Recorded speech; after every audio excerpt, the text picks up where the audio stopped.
नमस्कार दोस्तों। तो ये क्लास 10 का फिजिक्स चैप्टर 1 है। तो देख सकते हैं। तो इस वीडियो में आप लोग को अति लघुत्तरीय, लघुत्तरीय और दीर्घोत्तरीय सारा क्वेश्चन आंसर करवाऊंगा, तो लास्ट तक बने रहें। तो पहले अति लघुत्तरीय स्टार्ट करते हैं। तो इसका पहला क्वेश्चन है, समतल दर्पण पर पड़ने वाली एक ही प्रकाश की किरण की कितनी परावर्तित किरणें हो सकती हैं। तो देख सकते हैं इसका आंसर दिया गया है। अगला क्वेश्चन है, समतल दर्पण पर लंबवत पड़ने वाली किरण किस प्रकार परावर्तित होती है। तो देख सकते हैं इसका भी आंसर दिया गया है। फिर अगला क्वेश्चन है, समतल दर्पण पर अभिलंब आपतन के लिए परावर्तन कोण का मान कितना है। तो देख सकते हैं इसका आंसर दिया गया है। प्रकाश के परावर्तन के कितने नियम हैं? 2। समतल दर्पण से वस्तु दूरी और प्रतिबिंब दूरी में क्या संबंध है। देख सकते हैं आंसर दिया गया है। दूसरा क्वेश्चन है, गोलीय दर्पण कितने प्रकार की होती है, उनके नाम लिखे। फिर अगला क्वेश्चन है, गोलीय दर्पण के मुख्य अक्ष क्या है।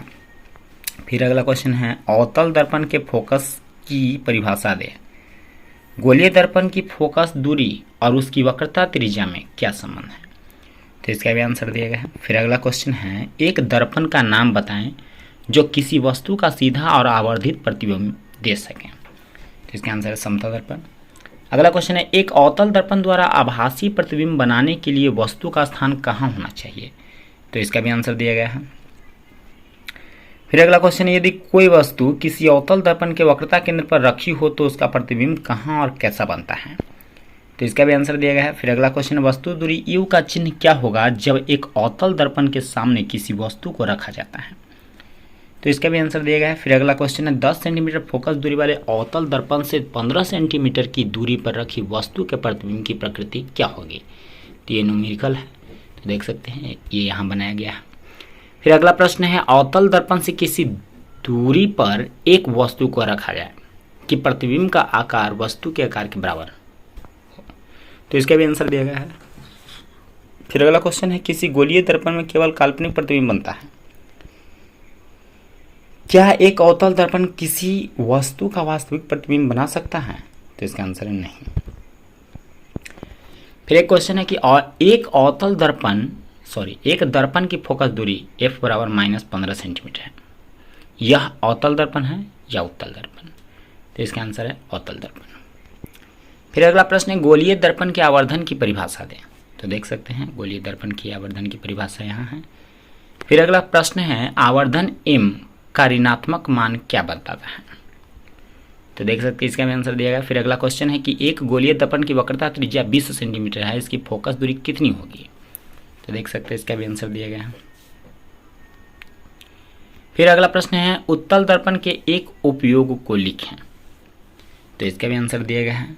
फिर अगला प्रश्न है, उस उत्तल दर्पण की फोकस दूरी ज्ञात करें जिसकी वक्रता त्रिज्या 32 सेंटीमीटर है।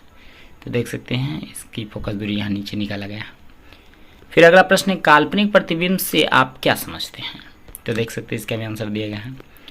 फिर अगला प्रश्न है, समतल दर्पण में आवर्धन m बराबर +1 का क्या अर्थ है। तो यहाँ दिया गया है इसका आंसर। फिर अगला प्रश्न है, एक गोलीय दर्पण जिसकी वक्रता केंद्र C है पर एक किरण ACB आपतित होती है, यह किस दिशा में परावर्तित होगी। तो इसका भी आंसर दिया गया है। फिर अगला प्रश्न है, अवतल दर्पण के कोई 2 उपयोग लिखें।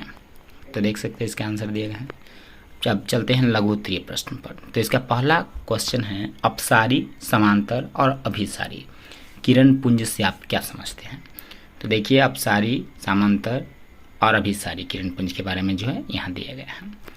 अब चलते हैं अगले प्रश्न की ओर। तो अगला प्रश्न है, पारदर्शी, पारभासी तथा अपारदर्शी में अंतर स्पष्ट करें। तो देख सकते हैं यहाँ पारदर्शी पदार्थ, पारभासी पदार्थ और अपारदर्शी पदार्थ तीनों का जो है दिया गया है। अगला प्रश्न, प्रकाश के परावर्तन के नियमों को लिखें। तो देख सकते हैं इनके 2 नियम हैं, तो दोनों नियम को यहाँ पर लिखा गया है, देख सकते हैं। फिर अगला प्रश्न है, वास्तविक और आभासी प्रतिबिंबों में क्या अंतर है। देखिए इसको हाईलाइटेड करने के लिए छूट गया, हाईलाइटेड नहीं कर पाए, तो इसका भी आंसर देखिए दिया गया है।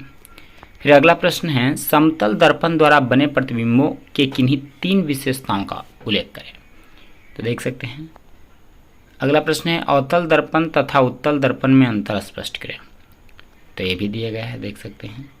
फिर अगला प्रश्न, गोलीय दर्पण की वक्रता त्रिज्या से अब क्या तात्पर्य है, तो देख सकते हैं इसका आंसर दिया गया है। फिर अगला प्रश्न है, किसी दर्पण के केवल काल्पनिक प्रतिबिंब बनता है, अवतल या उत्तल या समतल, किस दर्पण का?